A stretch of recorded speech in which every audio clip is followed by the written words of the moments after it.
नमस्कार दोस्तों, चैनल को सब्सक्राइब कीजिए और बेल आइकन दबाइए ताकि हमारी हर वीडियो की नोटिफिकेशन सबसे पहले आपको मिल सके। प्रधानमंत्री नरेंद्र मोदी एक दिवसीय यात्रा पर शनिवार को यूएई गए हुए थे। पिछले 9 साल में मोदी यूएई 5 बार जा चुके हैं। एयरपोर्ट पर नरेंद्र मोदी का स्वागत करने के लिए यूएई के प्रेसिडेंट खुद खड़े थे। प्रेसिडेंट शेख खालिद बिन मोहम्मद बिन जयाद अल नहायन ने गर्मजोशी से भारत के प्रधानमंत्री नरेंद्र मोदी का स्वागत किया।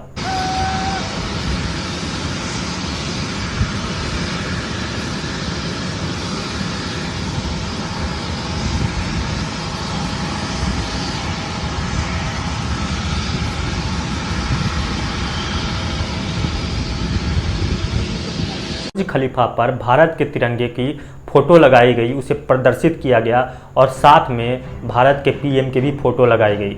इससे कुछ सेकुलरों और लिबरलों में तन का माहौल है, लेकिन वो इतना होते रहता है और हमेशा होता है कि ये कोई नई बात नहीं है। वहीं यूएई के राष्ट्रपति ने भारत के प्रधानमंत्री को एक फ्रेंडशिप बैंड बांधा। इससे सेकुलरों की और ज़्यादा जल गई। भारत का आईआईटी अब ग्लोबल होने जा रहा है। यूएई के साथ आईआईटी दिल्ली ने MOU memorandum of understanding sign किया है।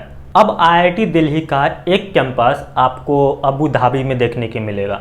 अबू धाबी एक स्टेट है यूएई का, जो दुबई के बगल का, मतलब वो सारे आसपास में ही है। और वहीं पर आईआईटी दिल्ली का एक कैंपस आपको अबू धाबी में मिल जाएगा।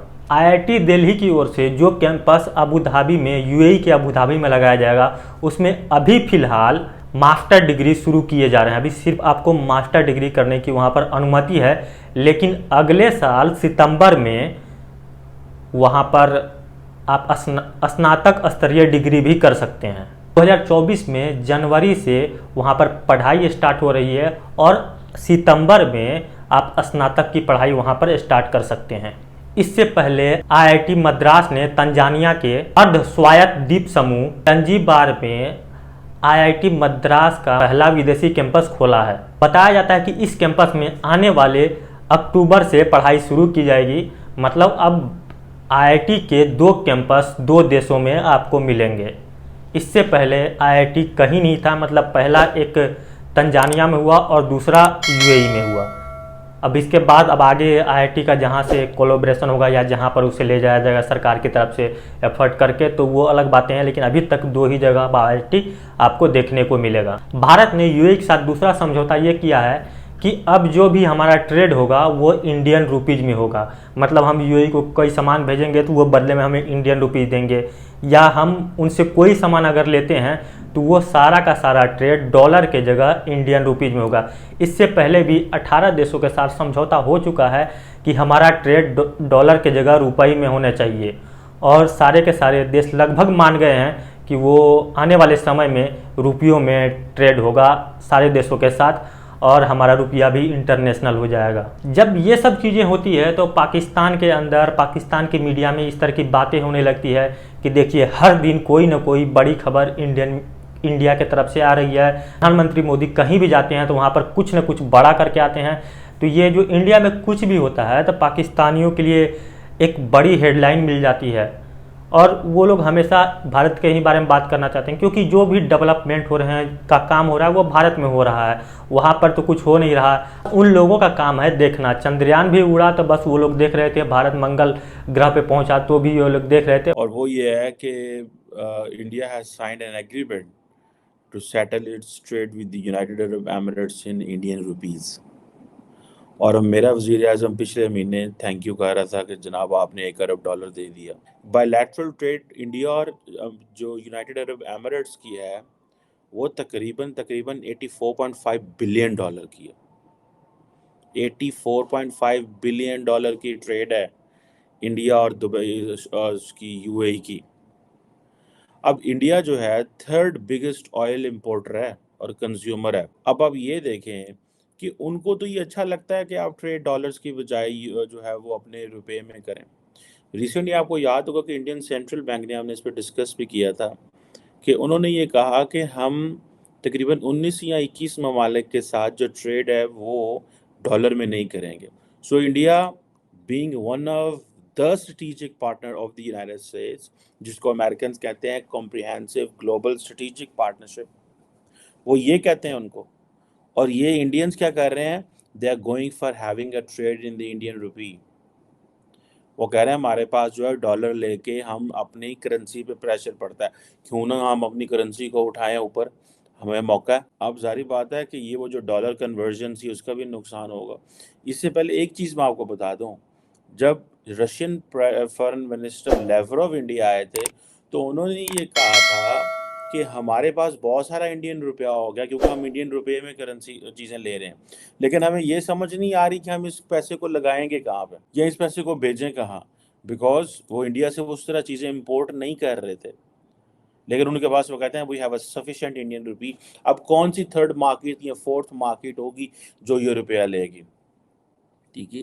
लेकिन आप ये देखें कि मोदी साहब ने फ्रांस से वापस आते आते देखें, ये होती है when nation stock something serious, when वो हम कहते हैं ना लेट्स टॉक बिजनेस। एंकर ने सवाल पूछा था कि भाई आप चांद पर जाने के बारे में क्यों नहीं सोचते, तो उसने कहा हमें ज़्यादा पापड़ बेलने की जरूरत नहीं है, हमें पता है चांद कहाँ है, चांद देखकर ईद हो जाती है, बकरीद हो जाती है, सब कुछ होता है, वो लोग हम कर लेते हैं, हमें उसकी एग्जैक्ट लोकेशन पता है, कब चांद नहीं दिखेगा, कब चांद दिखेगा।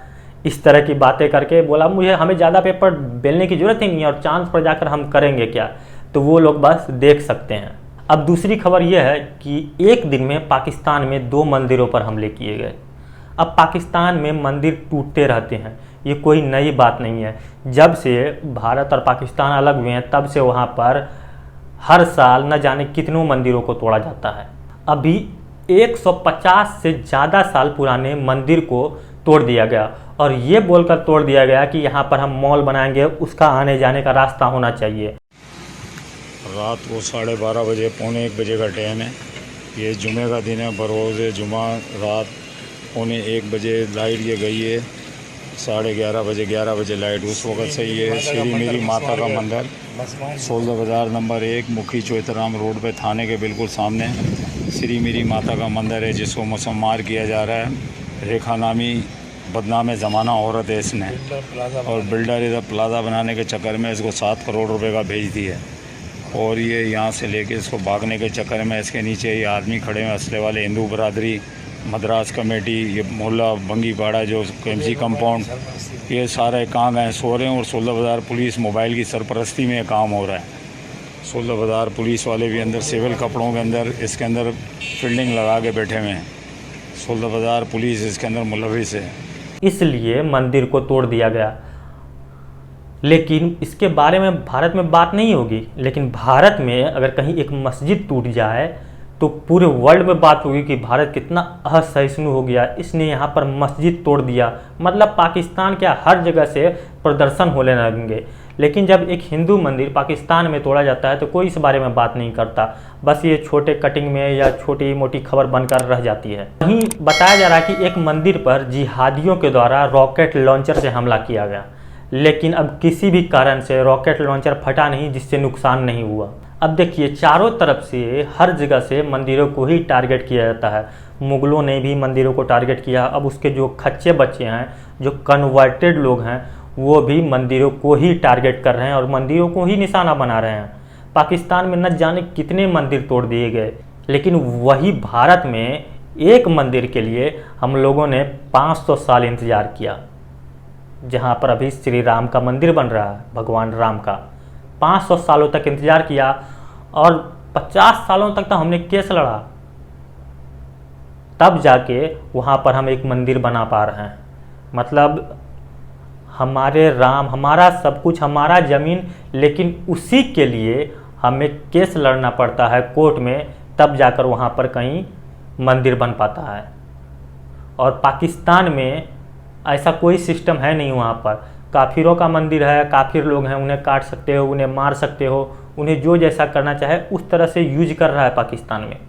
एक और खबर की तरफ बढ़ते हैं, जिसमें मोहम्मद सलीम जो एक स्कूल में पढ़ा रहा था, वहाँ पर वो अपना नाम राज बता के पढ़ा रहा था और वो अपने इंस्टाग्राम, व्हाट्सएप पर 20 से ज़्यादा लड़कियों से चैट करता था जो उसकी छात्राएं थी। मतलब उसने सबको हिंदू नाम बताया था, हाथ में कलावा पहना था, टीका लगाकर आता था, इस तरह का वो काम करता था और 20 से ज़्यादा हिंदू लड़कियों से चैट करता था।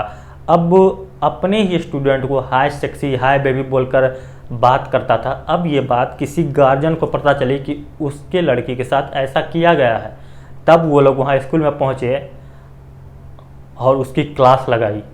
अब सोचिए कि किस तरह की मानसिकता है कि अपना नाम बदलकर अपने ही बच्चों को, जो स्टूडेंट है, उसमें हाय सेक्सी लिखना, हाय बेबी, इस तरह की बातें कर रहा, अश्लील बातें कर रहा था वो। क्या नाम है तुम्हारा? राज। अपना असली नाम बताओ। सलीम। पूरा नाम असली? सलीम। जोर से बोलो। मोहम्मद सलीम। अंसारी? मोहम्मद अंसारी नहीं लगता है। अच्छा, कितने साल से यहाँ रहते हो? मैं यहाँ करीब 2016 से रह रहा हूँ। तो बच्चों को क्या नाम बताते हो? बच्चों को मैं स्कूल में राज भी बताया हूँ और सलीम भी बताया हूँ। कुछ बच्चों को मेरा नाम राज नहीं पता है, कुछ बच्चों को सलीम पता है। किसी बच्चे को पता नहीं है तुम्हारा नाम की राज है, मोहम्मद सलीम, किसी बच्चे को नहीं पता है। और तुम कितनी हिंदू लड़कियों के साथ चैटिंग करते हो इंस्टाग्राम पे? मेरे तो बहुत सारे स्टूडेंट हैं। स्टूडेंट नहीं, तू हाय सेक्सी, हाय बाबू ऐसा करके कोई स्टूडेंट बच्चियों से बात करता है क्या? स्टूडेंट शो नहीं, वो तो बहुत पहले का है। क्या पहले का? अभी नया नया है तेरा, 20 से ज्यादा लड़कियों का है। तू अपने मुंह से बता कितनी हिंदू लड़कियों के साथ तेरा चैटिंग चल रहा है? उसमें आपने देखा ना 20 लड़कियों का है। हाँ। उसमें कुछ बच्चे भी अपने हैं। हाँ। वो बच्चे जो है वो स्टूडेंट हैं, उससे कोई मेरा मतलब नहीं है। बस तो तू हाय सेक्सी लिख के भेजेगा? तो उनको नहीं भेजा हूँ मैं, अपने स्टूडेंट को भेजूंगा। तो जितनी भी है हाय सेक्सी, हाय बाबू करके भेजा, सब हिंदू लड़कियां हैं। तुम्हारा मकसद क्या है फिर? मेरा कोई ऐसा मकसद नहीं है, मैं टीचर हूँ, प्रोफेशनल। तो तू हाय सेक्सी, हाय बाबू करके भेजेगा सबको मैसेज? वजह थी कि जो लड़कियां पास आउट भी हो गई थी, मतलब वहां से चली गई थी, उनके साथ भी चैट कर रहा था व्हाट्सएप पे या इंस्टाग्राम पे और अश्लील बातें करता था, गंदी बातें करता था। आप क्या सोचते हैं इन मुद्दों पर? अगर आपकी कोई राय या कोई विचार है तो आप कमेंट के जरिए हमें दे सकते हैं। अगर ये वीडियो आपको पसंद आया तो वीडियो को लाइक कीजिए। अगर आप हमारे चैनल पर नए हैं तो चैनल को सब्सक्राइब कीजिए और बेल आइकन दबाइए ताकि हमारी हर वीडियो की नोटिफिकेशन सबसे पहले आपको मिल सके। ये वीडियो देखने के लिए आपका बहुत बहुत आभार।